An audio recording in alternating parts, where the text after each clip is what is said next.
सरकार ने पैकेट वाले ब्रांडेड आटे, दाल और दूसरे खाद्य पदार्थों पर जीएसटी का ऐलान किया तो विपक्ष ने मोर्चा खोल दिया। दलील ये कि जीएसटी लगाने से महंगाई बढ़ेगी और आम लोगों की जेब पर खर्च का बोझ बढ़ेगा।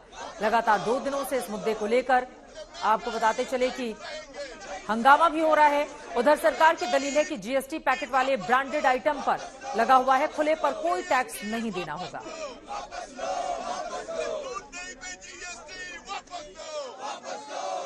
निश्चित रूप से हम लोग इसका विरोध करेंगे। आप खाने पीने के सामानों पे कैसे जीएसटी लगा सकते हैं?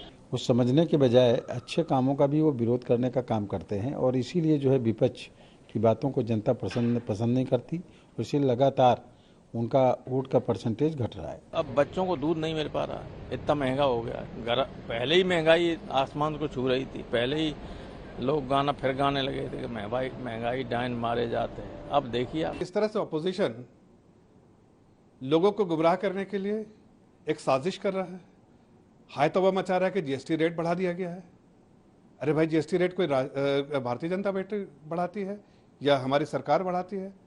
जीएसटी में आपके रिप्रेजेंटेटिव होते हैं, ऑपोजिशन के फाइनेंस मिनिस्टर होते हैं, सारे फाइनेंस मिनिस्टर वहां पर रिप्रेजेंट करते हैं अपने अपने स्टेट्स को और पूरे चर्चा के बाद उसको डिसीजन लिया जाता है।